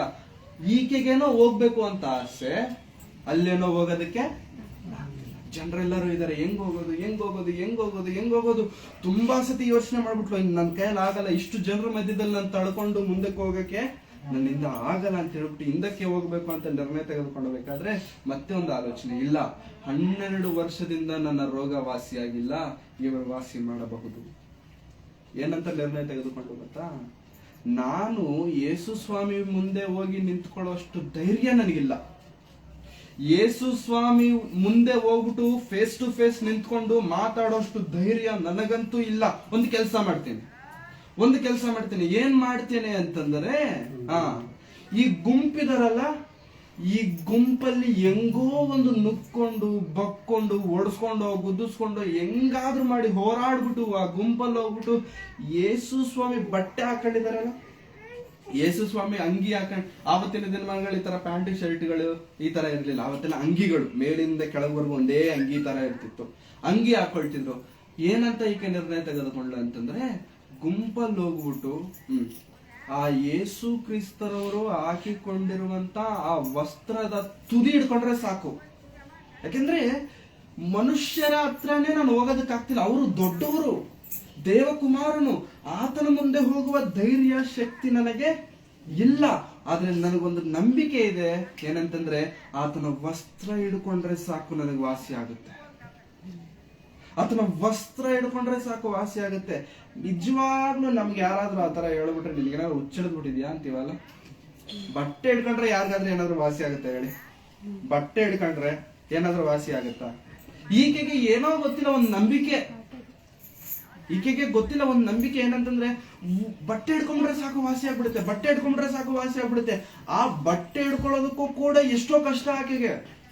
ಆ ಬಟ್ಟೆ ಹಿಡ್ಕೊಳ್ಳೋದು ಕೂಡ ಸುಮ್ಮನೆ ಹೋಗ್ಬಿಟ್ಟು ಬಟ್ಟೆ ಹಿಡ್ಕೊಳ್ಳೋದಲ್ಲ, ತುಂಬಾ ಕಷ್ಟ. ಆ ಗುಂಪಲ್ಲಿ ಹೋಗಿ ಹೋಗಿ ಹೋಗಿ ಕಷ್ಟಪಟ್ಟು ಆ ಯೇಸು ಕ್ರಿಸ್ತರವರ ವಸ್ತ್ರದ ತುದಿಯನ್ನು ಹಿಡ್ಕೊಂಡಿದ್ದಾಳೆ. ಈಗ ಏನ್ ನಡೀತು ನೋಡಿ, ತುದಿಯನ್ನ ಹಿಡ್ಕೊಂಡ ತಕ್ಷಣ ನಡೆದಂತ ಸಂದರ್ಭ. 44ನೇ ವಚನ. ಆಕೆಯು ಒಬ್ಬರಿಂದಲೂ ಗುಣ ಹೊಂದಲಾರದೆ ಇದ್ದಳು. ಆಕೆಯು ಹಿಂದಿನಿಂದ ಬಂದು ಆತನ ಉಡುಪಿನ ಗೊಂಡೆ. ಆಕೆಯು ಅಂದ್ರೆ ಈ 12 ವರ್ಷದಿಂದ ರಕ್ತಕುಸುಮ ರೋಗದಿಂದ ನರಳಾಡುತ್ತಿರುವಂತ ಈಕೆ ಹಿಂದೆಯಿಂದ ಬಂದು, ಮುಂದೆಯಿಂದ ಅಲ್ಲ, ಎಲ್ಲಿಂದ? ಹಿಂದೆಯಿಂದ ಬಂದು ಆತನ ಉಡುಪಿನ ಗೊಂಡೆಯನ್ನು ಮುಟ್ಟಿದಳು. ಆತನ ಉಡುಪಿನ ಗೊಂಡೆಯನ್ನು, ಚಿಕ್ಕ ತುದಿ, ಈ ತುದಿಯನ್ನು, ಎಲ್ಲೋ ಕೆಳಗಿರುವಂತ ಚಿಕ್ಕ ತುದಿಯನ್ನು, ಗೊಂಡೆಯನ್ನು ಮುಟ್ಟಿದಳು. ಮುಟ್ಟೋದು ಬೇರೆ, ಹಿಡ್ಕೊಳ್ಳೋದು ಬೇರೆ. ಮುಟ್ಟುತ್ತಲೇ ಇಮ್ಮಿಡಿಯೇಟ್ ಆಗಿ ಮುಟ್ಟುತ್ತಲೇ ಆಕೆಗೆ ರಕ್ತ ಹರಿಯುವುದು ನಿಂತಿತು.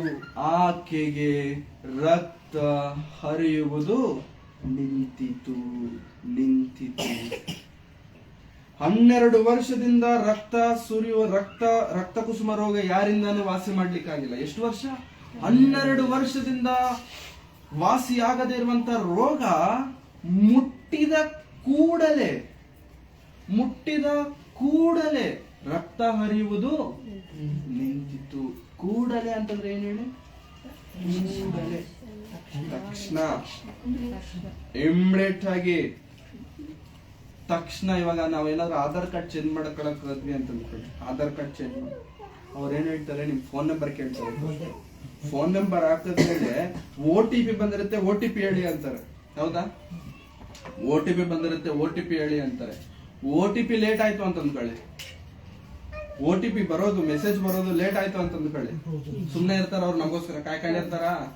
ಸೈಡ್ಗೆ ಹೋಗಿ ಬೇರೆಯವ್ರು ತುಂಬಾ ಜನ ಲೈನ್ ಅಲ್ಲಿ ಇದಾರೆ, ಅವ್ರೆಲ್ಲರದು ನಾನು ನೋಡ್ಬೇಕು, ನಿಮ್ಮದು ಬಂದ ಮೇಲೆ ಮತ್ತೆ ಬನ್ನಿ ನನ್ನ ಹತ್ರ, ಅವಾಗ ಮತ್ತೆ ಮಾಡ್ತೀನಿ ಅಂತಾರೆ. ಹೌದಾ? OTP ಲೇಟ್ ಆದ್ರೇನೆ ಕೆಲ್ಸಗಳಾಗದೆ ಇರಬೇಕಾದ್ರೆ ಪ್ರಿಯರೇ, ಇವಾಗ ನಾವು ಮಾತನಾಡಿಕೊಳ್ಳುತ್ತಿರುವಂತ ಸಂದರ್ಭ 2000 ವರ್ಷಗಳ ಹಿಂದೆ ನಡೆದಂತದ್ದು. ಎಷ್ಟು? 2000 ವರ್ಷಗಳ ಹಿಂದೆ. ಮುಟ್ಟುತ್ತಲೇ ಆಕೆಯ ರಕ್ತ ಹರಿಯುವುದು ನಿಂತಿತು. ರಕ್ತ ಹರಿಯುವುದು ನಿಂತಿತು. ಎಂಥ ಒಳ್ಳೆ ದೇವರು ನೀಸಯ್ಯ. ನನ್ನ ಚಿಂತೆ ದೂರವಾಯಿತಯ್ಯ ನಿನ್ನ ಸೇರಲು. ಈಗ ಅರ್ಥ ಆಯ್ತಾ ಪ್ರಿಯರೇ ಹಾಡು? ಇವಾಗ ಅರ್ಥ ಆಯ್ತಾ? ಎಂಥ ಒಳ್ಳೆ ದೇವರಯ್ಯ ನೀನು. 12 ವರ್ಷದಿಂದ ನನಗೆ ವಾಸಿ ಆಗದೆ ಇರುವಂತ ರೋಗ ನಿನ್ನ ಸೇರಿದ ತಕ್ಷಣ ವಾಸಿ ಆಯ್ತು. 12 ವರ್ಷದಿಂದ ವಾಸಿ ಆಗದೆ ಇರುವಂತ ಈ ಚಿಂತೆ ನಿನ್ನ ಸೇರಿದ ತಕ್ಷಣ ವಾಸಿ ಆಯ್ತು. ಬೆಟ್ಟ ಗುಡ್ಡ ಸುತ್ತಿ ಬಂದೆ, ಕಂಡಲ್ಲೆಲ್ಲ ಕೈ ಮುಗಿದೆ. 12 ವರ್ಷದಲ್ಲಿ ಬೆಟ್ಟಗಳನ್ನ ಸುತ್ತಾಡ್ಕೊಂಡ್ ಬಂದೆ, ಗುಡ್ಡಗಳನ್ನ ಸುತ್ತಾಡ್ಕೊಂಡ್ ಬಂದೆ. ಎಲ್ಲೆಲ್ಲಿ ಕೈ ಮುಗಿಯ ಕೇಳಿದ್ರೆ ಅಲ್ಲಲ್ಲಿ ಕೈ ಮುಗಿದೆ, ಎಲ್ಲೆಲ್ಲಿ ದುಡ್ಡು ಕೊಡ ಕೇಳಿದ್ರೆ ಅಲ್ಲಲ್ಲಿ ದುಡ್ಡು ಕೊಟ್ಟೆ, ನನ್ನ ಆಸ್ತಿ ಮಾರ್ಕೊಂಡೆ, ಹಣ ಮಾರ್ಕೊಂಡೆ, ಎಲ್ಲ ಮಾರ್ಕೊಂಡೆ. ಆದ್ರೆ ನನಗಿರುವಂತ ರೋಗ ಮಾತ್ರ. ಆದ್ರೆ ಸ್ವಾಮಿ ನಿನ್ನ ವಸ್ತ್ರದ ಗೊಂಡೆಯನ್ನು ಮುಟ್ಟುತ್ತಲೇ ನನ್ನ ರೋಗ ವಾಸಿಯಾಯಿತು. ನನ್ನ ರೋಗ ವಾಸಿಯಾಯಿತು. ಅವಾಗ ಇಮಿಡಿಯೇಟ್ ಆಗಿ ಯೇಸು ಸ್ವಾಮಿ ಗೊತ್ತಾಗ್ಬಿಡ್ತು, ಯಾರೋ ನನ್ನ ಬಟ್ಟೆ ಹಿಡ್ಕೊಂಡಿದ್ದಾರೆ, ಯಾರೋ ನನ್ನ ಬಟ್ಟೆ ಹಿಡ್ಕೊಂಡಿದ್ದಾರೆ. ಯಾಕಂತಂದ್ರೆ ನನ್ನಿಂದ ಶಕ್ತಿ ಹೋಗ್ಬಿಟ್ಟಿದೆ, ನನ್ನಿಂದ ಪ್ರಭಾವ ಹೊರಗೋಗಿದೆ ಅಂತ ಗೊತ್ತಾಗಿದ ತಕ್ಷಣ ಯೇಸು ಸ್ವಾಮಿ ಕೇಳ್ತಾರೆ ಎಲ್ಲರನ್ನ, ಯಾರು ಯಾರು ಯಾರು ಯಾರು ನನ್ನನ್ನು ಮುಟ್ಟಿದ್ದು, ಯಾರು ನನ್ನನ್ನು ಮುಟ್ಟಿದ್ದ ಅಂತ ಕೇಳಿದ್ರೆ ಶಿಷ್ಯರು ಹೇಳ್ತಾರೆ, ಯೇಸು ಸ್ವಾಮಿನ ಹಿಂಬಾಲಿಸುತ್ತಿರುವಂತ ಶಿಷ್ಯರು ಹೇಳ್ತಾರೆ, ಸ್ವಾಮಿ ಎಂತ ಪ್ರಶ್ನೆ ಕೇಳ್ತಿದ್ಯಾ ನೀನು? ಅಲ್ಲ, ಎಂತ ಪ್ರಶ್ನೆ? ಗುಂಪಾಗಿ ಇಷ್ಟು ಜನ ಇದ್ದಾರೆ, ಇಷ್ಟು ಜನ ಗುಂಪಲ್ಲಿ ಎಷ್ಟೋ ಜನ ನಿಮ್ ಮೇಲೆ ಬೀಳ್ಬೇಕು ಅಂತಿದ್ದಾರೆ, ಯಾರೋ ಒಬ್ರು ನಿಮ್ಮನ್ನ ಟಚ್ ಮಾಡಿರ್ತಾರಲ್ಲ. ಅವ್ರು ಏನ್ ಹೇಳ್ತಿದ್ದಾರೆ ಅಂತಂದ್ರೆ, ಗುಂಪಿದಾರಲ್ಲ, ಜನ ಗುಂಪಿದಾರಲ್ಲ, ಅವರೆಲ್ಲರೂ ಮೇಲ್ಬಿದ್ದು ನಿಮ್ಮನ್ನ ನೋಡ್ಬೇಕು ಅಂತ ಬರ್ತಿದ್ದಾರೆ. ಯಾರೋ ಒಬ್ರು ಕೈ ನಿಮ್ಗೆ ಟಚ್ ಆಗಿರ್ಬೋದು, ನೀವು ಅದನ್ನ ಯಾಕೆ ಅಷ್ಟೊಂದು ಸೀರಿಯಸ್ ಆಗಿ ತಗೊಳ್ತಿದ್ದೀರಾ ಅಂತ ಹೇಳ್ಬಿಟ್ಟು ಶಿಷ್ಯರು ಹೇಳಿದ್ರೆ, ಇಲ್ಲ, ಆ ಮುಟ್ಟಿರುವಂತ ಕೈ ಸುಮ್ಮನೆ ಮುಟ್ಟಿರುವಂತ ಕೈ ಅಲ್ಲ, ನಂಬಿಕೆಯಿಂದ ಮುಟ್ಟಿರುವಂತ ಕೈ, ಆಸೆಯಿಂದ ಮುಟ್ಟಿರುವಂತ ಕೈ, ಎಷ್ಟೋ ಬಯಕೆಯಿಂದ ಮುಟ್ಟಿರುವಂತ ಕೈ. ಆ ಕೈ ಯಾವುದು ನನಗೆ ಗೊತ್ತಾಗಬೇಕು ಅಂತ ಕೇಳಿದ ತಕ್ಷಣ ಈ ಹೆಂಗಸಿಗೆ ಭಯ ಆಗೋಯ್ತು. ಹೆಂಗಸಿಗೆ ಭಯ, ಅಯ್ಯೋ ಗೊತ್ತಾಗ್ಬಿಡ್ತಾ ಇವ್ರಿಗೆ, ನಾನು ಅವ್ರ ಮೈ ಮುಟ್ಟಿದ್ರೆ ಗೊತ್ತಾಗಿದ್ರೆ ಏನಂತ, ಕೈ ಮುಟ್ಟಿದೀವ, ಯಾರೋ ಕೈ ಮುಟ್ಟಿದ್ದಾರೆ ಅಂತ ಗೊತ್ತಾಗುತ್ತೆ. ಕಾಲ್ ಮುಟ್ಟಿದ್ರೆ, ಯಾರೊಬ್ರು ನಮ್ಮ ಮೈ ಮುಟ್ಟಿದ್ರೆ ನಮಗ್ ಗೊತ್ತಾಗುತ್ತೆ, ನಮ್ಗೆ ಸ್ಪರ್ಶವಾಗುತ್ತೆ, ನಮ್ಗೆ ಸೆನ್ಸ್ ಆಗುತ್ತೆ. ಬಟ್ಟೆ ಮುಟ್ಟಿದ್ರೆ ಗೊತ್ತಾಗೋದೇನು? ಬಟ್ಟೆಯಲ್ಲಿ ಯಾವ್ದು ಮುಟ್ಟಿದಾರಷ್ಟೇ, ಹಿಡ್ಕೊಂಡು ಎಳೆದು ಇಲ್ಲ, ಮುಟ್ಟಿದಾರಷ್ಟೇ. ಮುಟ್ಟಿದ ತಕ್ಷಣ ಯಾಕೆ ಯೇಸು ಸ್ವಾಮಿ ಗೊತ್ತಾಗ್ಬಿಡುತ್ತಂತೆ, ತನ್ನ ಪ್ರಭಾವ ಹೋಗಿದೆ ಅಂತ ಗೊತ್ತಾಯ್ತಂತೆ. ಯಾರು ನನ್ನನ್ನು ಮುಟ್ಟಿದ್ದು, ಯಾರು ನನ್ನನ್ನು ಮುಟ್ಟಿದ್ದಾರೆ ಅಂತ ಕೇಳ್ತಿದ್ದಾರೆ. ಅವಾಗ ಹೆಂಗಸಿಗೆ ಬಹಳ ಭಯ ಆಯ್ತು. ನಡುಗುತ್ತಾ ಯೇಸು ಸ್ವಾಮಿ ಮುಂದೆ ಬರ್ತಿದ್ದಾರೆ. 47ನೇ ವಚನ. ಆ ಹೆಂಗಸು ತಾನು ಮರೆಯಾಗಿಲ್ಲವೆಂತ ಆ ಹೆಂಗಸಿಗೆ ಭಯ ಆಗ್ಬಿಟ್ಟು ಗೊತ್ತಾಗ್ಬಿಡ್ತು, ನಾನು ಮರೆಯಾಗಿಲ್ಲವೆಂತ ತಿಳಿದು ನಡುಗುತ್ತಾ ಬಂದು ಆತನಿಗೆ ಅಡ್ಡ ಬಿದ್ದು ತಾನು ಇಂಥ ಕಾರಣದಿಂದ ಈತನನ್ನು ಮುಟ್ಟಿದ್ದೇನೆಂತಲೂ, ಮುಟ್ಟಿದ ಕೂಡಲೇ ಮುಟ್ಟಿದ ಕೂಡಲೇ ತನಗೆ ವಾಸಿ ಆಯಿತೆಂತಲೂ ಎಲ್ಲ ಜನರ ಮುಂದೆ ತಿಳಿಸಿದಳು. ಯೇಸು ಸ್ವಾಮಿ ಯಾರು ನನ್ನನ್ನ ಮುಟ್ಟಿದ್ದಾರೆ ಅಂತ ಕೇಳಿದ ತಕ್ಷಣ ಈಕೆಗೆ ಭಯ ಆಗೋಯ್ತು. ಏನ್ ಮಾಡ್ಬೇಕೋ ಗೊತ್ತಾಗ್ಬಿಡ್ತು. ಇನ್ನು ಸಿಗಾಕೊಂಡ್ಬಿಟ್ಟೆ. ಜನರ ಮಧ್ಯದಲ್ಲೇ ಬರಕ್ ಬಿಡ್ತಿಲ್ಲ ಈಕೆ ಹೋಗ್ಬಿಟ್ಟು ಯೇಸು ಸ್ವಾಮಿನ ಹಿಡ್ಕೊಂಡಿದ್ದಾಳೆ ಅಂತ ಗೊತ್ತಾಗಿದ ತಕ್ಷಣ ಜನರು ಸುಮ್ನೆ ಬಿಡ್ತಾರ ಹೇಳಿ? ಬೈಯಲ್ವಾ? ಬೈಯೋದು ಒಂದ್ ಪಕ್ಷಕ್ಕೆ ಪಕ್ಕಕ್ಕೆ ಇಡಿ, ಹೊಡಿಯಲ್ವಾ? ಹೊಡೆದ್ ಸಾಯಿಸಲ್ವಾ? ಹೌದಾ? ಗೊತ್ತಾಗ್ಬಿಡ್ತು, ಭಯ ಆಗೋಯ್ತು, ಏನಾಗ್ಬಿಡುತ್ತೆ ಅಂತ ಹೇಳ್ಬಿಟ್ಟು ಯೇಸು ಸ್ವಾಮಿ ಹತ್ರ ನಡುಗುತ್ತಾ ಬರ್ತಿದ್ದಾಳಂತೆ ಪ್ರಿಯರೇ. ನಡುಗುತ್ತಾ ಬಂದು ಹೇಳ್ತಿದ್ದಾಳೆ, ಸ್ವಾಮಿ ನಿನ್ನನ್ನು ಮುಟ್ಟಿದ್ದು ನಾನೇ. ಯಾಕಮ್ಮ ಮುಟ್ಟಿದೆ? ಯಾಕೆ ಅಂತಂದ್ರೆ, ನೋಡಪ್ಪ, ನನಗೆ 12 ವರ್ಷದಿಂದ ರಕ್ತ ಕುಸುಮ ರೋಗ ಇತ್ತು. ನನ್ನ ಮೈಯಿಂದ ರಕ್ತ ಹೊರಡ್ತಿತ್ತು, ಯಾರಿಂದಲೂ ವಾಸಿ ಮಾಡ್ಲಿಕ್ಕೆ ಆಗಿಲ್ಲ. ಆದ್ರೆ ನೀವಿಲ್ಲಿಗೆ ಬಂದಿದ್ದೀರಾ ಅಂತ ಗೊತ್ತಾಗಿದ ತಕ್ಷಣ ಸ್ವಾಮಿ, ನಿಮ್ಮಿಂದ ಏನೋ ಒಂದು ಆಸೆ, ಏನೋ ಒಂದು ನಂಬಿಕೆ ಇತ್ತು ನನಗೆ. ಆದ್ರೆ ನಿಮ್ಮ ಮುಂದೆ ಬಂದು ನಿಂತ್ಕೊಳ್ಳೋಷ್ಟು ಧೈರ್ಯ ಕೂಡ ನನಗೆ ಇಲ್ಲ. ನಾನು ಬಂದೆ, ಯಾರಿಗೂ ಗೊತ್ತಾಗದಿರ ಬಂದೆ, ನಿಮ್ಮ ಹಿಂದೆಯಿಂದ ನಿಮ್ಮ ವಸ್ತ್ರದ ತುದಿಯನ್ನು ಹಿಡ್ಕೊಂಡ್ಬಿಟ್ಟೆ. ನನ್ನ ರಕ್ತ ಆ ಒಂದು ಪ್ರವಾಹ ನಿಂತಿತ್ತು. ಇದನ್ನ ಜೋರಾಗಿ ಎಲ್ಲಾ ಜನರ ಮುಂದೆ ಹೇಳಿದಾಗ ಯೇಸು ಸ್ವಾಮಿ ಏನಂತ ಹೇಳ್ತಿದ್ದಾರೆ ನೋಡಿ. 48. ಅದಕ್ಕೆ ಯೇಸು ಸ್ವಾಮಿ ಏನಂತ ಹೇಳ್ತಿದ್ದಾರೆ? 48ನೇ ವಚನ. ಆಕೆಗೆ ಆತನು ಆಕೆಗೆ, ಮಗಳೇ ನಿನ್ನ ನಂಬಿಕೆಯೇ ನಿನ್ನನ್ನು ಸ್ವಸ್ಥ ಮಾಡಿತು, ಮಗಳೇ ನಿನ್ನ ನಂಬಿಕೆಯೇ ನಿನ್ನನ್ನು ಸ್ವಸ್ಥ ಮಾಡಿತು, ಸಮಾಧಾನದಿಂದ ಹೋಗು ಎಂದು ಹೇಳಿದನು. ಸಮಾಧಾನದಿಂದ ಹೋಗು ಎಂದು ಹೇಳಿದನು. ನಿನ್ನ ನಂಬಿಕೆಯೇ ನಿನ್ನನ್ನು ಸ್ವಸ್ಥ ಮಾಡಿತು. ಆಕೆಗೆ ಸ್ವಸ್ಥ ಮಾಡಿರುವಂತದ್ದು ಏನು?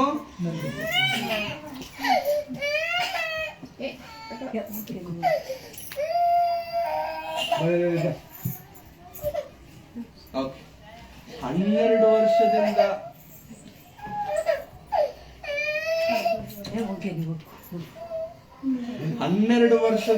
ವಾಸಿಯಾಗದಿರುವಂತ ರೋಗ. ಓಕೆ, ಮತ್ತೆ ಇಲ್ಲಿಗೆ ಬರೋಣ. ಓಕೆ, 12 ವರ್ಷದಿಂದ ವಾಸಿಯಾಗದೇ ಇರುವಂತ ರೋಗ ಮುಟ್ಟಿದ ಕೂಡಲೇ ವಾಸಿಯಾಗಿದೆ ಅಂತಂದ್ರೆ, ವಾಸಿಯಾಗಿರೋದಕ್ಕೆ ಕಾರಣ ಏನು? ಏನದು? ನಂಬಿಕೆ. ನಂಬಿಕೆ ಎಷ್ಟಕ್ಷರ ಪ್ರಿಯರೇ? ಎಷ್ಟಕ್ಷರ?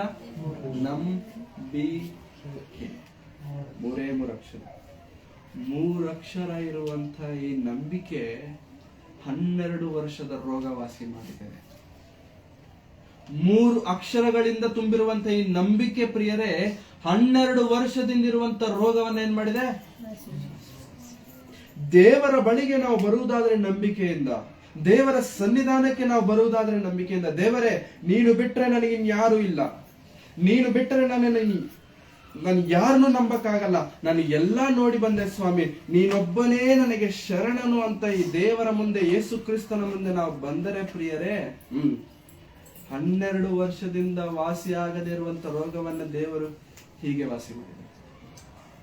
12 ವರ್ಷದಿಂದ ವಾಸಿ ಆಗದೇ ಇರುವಂತ ರೋಗವನ್ನ ಯೇಸು ಸ್ವಾಮಿ ಹೀಗೆ ವಾಸಿ, ಕ್ಷಣದಲ್ಲಿ ನಿಮ್ಮ ಕಷ್ಟ ದೇವರಿಗೆ ದೊಡ್ಡದಲ್ಲ, ನಿಮ್ಮ ನೋವು ದೇವರಿಗೆ ದೊಡ್ಡದಲ್ಲ, ನಿಮ್ಮ ದುಃಖ ದೇವರಿಗೆ ದೊಡ್ಡದಲ್ಲ. ಯೇಸು ಕ್ರಿಸ್ತನ ಮುಂದೆ ಬಂದು, ಸ್ವಾಮಿ ನೀನು ಬಿಟ್ಟರೆ ನನಗೆ ಬೇರೆ ಯಾರೂ ಇಲ್ಲ, ನೀನೇ ನನಗೆ ದಿಕ್ಕು, ನೀನೇ ನನಗೆ ಶರಣನು ಎಂಬುದಾಗಿ ಆತನ ಮುಂದೆ ನಾವು ನಿಜವಾಗಲು ನಂಬಿಕೆಯಿಂದ ಬರುವುದಾದ್ರೆ ಯೇಸು ಕ್ರಿಸ್ತನು ನಮ್ಮ ಜೀವನವನ್ನು ಹೀಗೆ ಬದಲಾಯಿಸ್ತಾನೆ. ಒಂದೇ ಒಂದು ಕ್ಷಣದಲ್ಲಿ ಸಮಸ್ತವನ್ನು ಬದಲಾಯಿಸೋದಕ್ಕೆ ಯೇಸು ಕ್ರಿಸ್ತನು ಶಕ್ತಿ. ಆದರೆ ನಮಗೇನಿರಬೇಕು? ನಂಬಿಕೆ.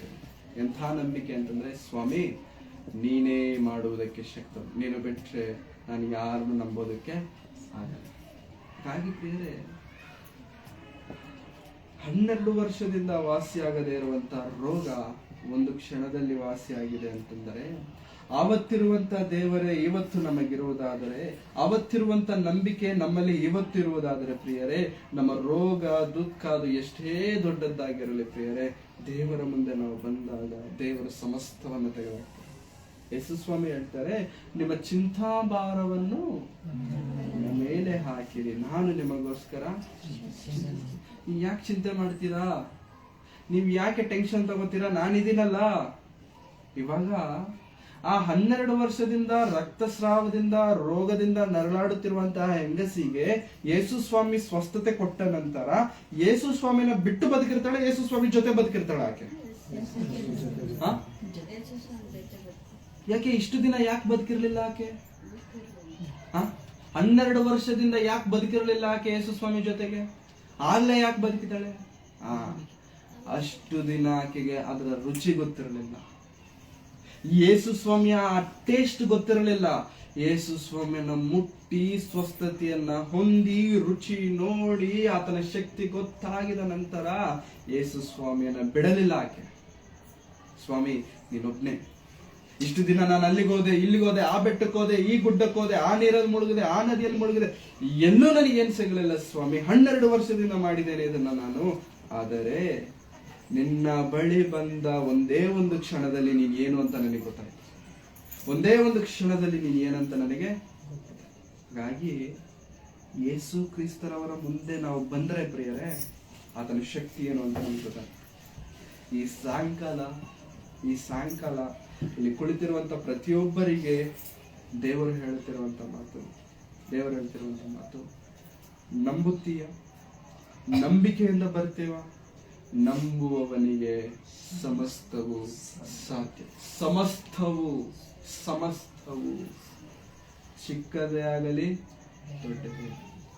ಮತ್ತಾಯನು ಬರೆದಂತ ಸುವಾರ್ತೆ ಕೊನೆಯ ವಚನ 19ನೇ ಅಧ್ಯಾಯ. ಮತ್ತಾಯನು ಬರೆದಂತ ಸುವಾರ್ತೆ 19ನೇ ಅಧ್ಯಾಯ 26ನೇ ವಚನ. 19:26. ಯೇಸು ಅವರನ್ನು ದೃಷ್ಟಿಸಿ ನೋಡಿ, ಇದು ಮನುಷ್ಯರಿಗೆ ಅಸಾಧ್ಯ, ಆದರೆ ದೇವರಿಗೆ ಎಲ್ಲವೂ ಸಾಧ್ಯ. ಇದು ಮನುಷ್ಯರಿಗೆ ಅಸಾಧ್ಯ. ನಮ್ಮ ದುಃಖ ನಮ್ಮಿಂದ ದೂರ ಮಾಡುವಂತದ್ದು ಮನುಷ್ಯರಿಗೆ ಅಸಾಧ್ಯ. ನಮ್ಮ ಜೀವನದಲ್ಲಿ ಸಂತೋಷ ಕೊಡುವಂತದ್ದು ಮನುಷ್ಯರಿಗೆ ಅಸಾಧ್ಯ.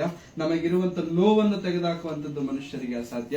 ಆದರೆ ದೇವರಿಗೆ ಸಮಸ್ತವು ಸಾಧ್ಯ. ಹಾಗಾಗಿ ಆ ಸಾಧ್ಯವಾಗಿರುವಂತಹ ದೇವರ ಬಳಿಗೆ ನಾವು ಬರಬೇಕಾದರೆ ನಮ್ಮ ಬಳಿಯಲ್ಲಿರಬೇಕಾಗಿರುವಂತದ್ದು ನಂಬಿಕೆ. ಹಾಗಾಗಿ ಪ್ರಿಯರೇ, ನಂಬಿಕೆ ಇದೆಯಾ ನಮ್ಮಲ್ಲಿ? ನಂಬಿಕೆ ಇದೆಯಾ? ನಂಬೋಣ, ದೇವರನ್ನ ನಂಬೋಣ, ಸಂಪೂರ್ಣವಾಗಿ ನಂಬೋಣ, ಪೂರ್ಣ ಹೃದಯದಿಂದ ನಾವು ನಂಬೋಣ. ಆಮೇಲೆ ದೇವರು ಮಾಡುವಂತ ಶಕ್ತಿ, ದೇವರು ಮಾಡುವಂತ ಅದ್ಭುತ ಕಾರ್ಯಗಳನ್ನು ನೀವು ಕಣ್ಣಾರೆ ನೋಡ್ತೀವಿ, ಅದನ್ನು ಅನುಭವಿಸುತ್ತೀವಿ. ಆ ಅನುಭವ ಬೇರೆ ಎಲ್ಲೂ ನಮಗೆ ಸಿಗಲ್ಲ. ಹಾಗಾಗಿ ಒಂದು ದೊಡ್ಡ ಮನೆ ಯಾರಾದ್ರೂ ನಮಗೆ ಕೊಟ್ಟರು ಅಂತ ಅಂದ್ಕೊಳ್ಳಿ, ದೊಡ್ಡ ಮನೆ ಫ್ರೀಯಾಗಿ, ದೊಡ್ಡ ಬಂಗ್ಲಾ ತರ ಇದೆ, ಫ್ರೀಯಾಗಿ ನಮಗೆ ಕೊಟ್ಬಿಟ್ರು ಅಂತ ಅಂದ್ಕೊಳ್ಳಿ. ಫ್ರೀಯಾಗಿ ಕೊಟ್ಟು ಮನೆ ಬಾಗಿಲ ಹತ್ರ ಹೋದ್ಮೇಲೆ ನಮಗೆ ಬೀಗ ಕೊಟ್ಟಿಲ್ಲ. ಮನೆ ಬಾಗಿಲ ಹತ್ರ ಹೋಗಿದ್ದೇವೆ, ಆದ್ರೆ ನಮ್ಮ ಕೈಯಲ್ಲಿ ತೆಗೆಯೋದಕ್ಕೆ ಬೀಗ ಇಲ್ಲ.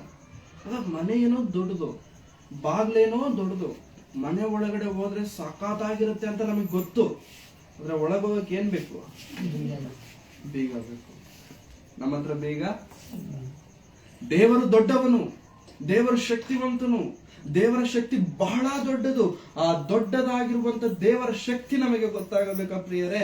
ಬೀಗ ಹೇಗಾದ್ರೆ ಮನೆಗೆ ಬೇಕೋ, ನಂಬಿಕೆ ಎನ್ನುವಂಥದ್ದು ಬಹಳ ಪ್ರಾಮುಖ್ಯ. ಆ ನಂಬಿಕೆ ಎನ್ನುವಂತ ಬೀಗ ಇಟ್ಟು ಓಪನ್ ಮಾಡಿ ಒಳಗೋಗಿ ನೀವು ನೋಡಿದ್ರೆ ದೊಡ್ಡ ದೇವರ ಶಕ್ತಿ ನಮ್ಮ ಕಣ್ಣಿಗೆ ಕಾಣಿಸುತ್ತೆ. ಅದು ಎಲ್ಲೂ ನಮಗೆ ಸಿಗುತ್ತೆ. ಹಾಗಾಗಿ ಪ್ರಿಯರೇ, ದೇವರನ್ನು ನಂಬಿ, ಯೇಸು ಕ್ರಿಸ್ತನನ್ನ ನಂಬಿ, ಆತನು ಎಂದಿಗೂ ಕೈ ಬಿಡದೆ ಇರುವಂತ ದೇವರು, ಎಂದಿಗೂ ತೊರೆಯದೇ ಇರುವಂತ ದೇವರು, ಮನುಷ್ಯರ ಹಾಗೆ ಮೋಸ ಮಾಡುವಂತ ದೇವರಲ್ಲ. ನಂಬಿ ಈ ಉಸಿರು ಕೊಟ್ಟಂತದ್ದು ದೇವರು, ಇದುವರೆಗೂ ಉಸಿರಿನಿಂದ ಇಟ್ಟಂತದ್ದು ದೇವರು. ಉಸಿರು ಕೊಟ್ಟ ದೇವರಿಗೋಸ್ಕರ ನಾವು ಬದುಕೋಣ, ಜೀವಿಸೋಣ. ನಂಬಿಕೆಯಿಂದ ಈ ಲೋಕವನ್ನು ನಾವು ಮುಗಿಸೋಣ. ಕಣ್ಣುಗಳನ್ನು ಮುಚ್ಚಿ ಪ್ರಾರ್ಥನೆ ಮಾಡಿ.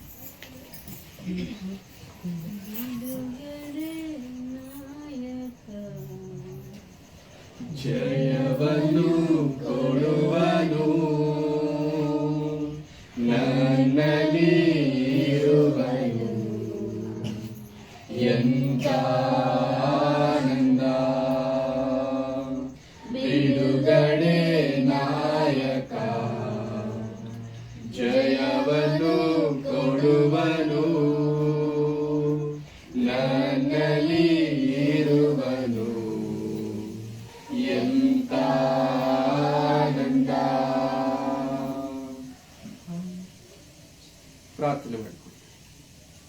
ನಮ್ಮನ್ನು ಅತ್ಯಧಿಕವಾಗಿ ಪ್ರೀತಿಸಿದ ನಮ್ಮ ತಂದೆಯಾದ ದೇವರೇ, ನಿಮ್ಮ ಪರಿಶುದ್ಧವಾದಂಥ ನಾಮಕ್ಕಾಗಿ ನಿಮಗೆ ವಂದನೆಗಳನ್ನು ಸಲ್ಲಿಸಲಾಗಿದ್ದಾರೆ. ಸಾಯಂಕಾಲದ ವೇಳೆಯಲ್ಲಿ ನಿಮ್ಮ ಪಾದದ ಸನ್ನಿಧಾನಕ್ಕೆ ನಾವು ಸೇರಿ ಬಂದು ನಿಮ್ಮ ಶ್ರೇಷ್ಠವಾದಂತಹ ಬೆಳೆಯುಳ್ಳ ಮಾತುಗಳನ್ನು ನಾವು ಧ್ಯಾನಿಸುವಂತೆ ನಮಗೆ ನೀವು ಕೊಟ್ಟಿರುವಂತಹ ಅಮೂಲ್ಯ ಅವಕಾಶಕ್ಕಾಗಿ ನಿಮಗೆ ವಂದನೆಗೊಳಿಸುವ.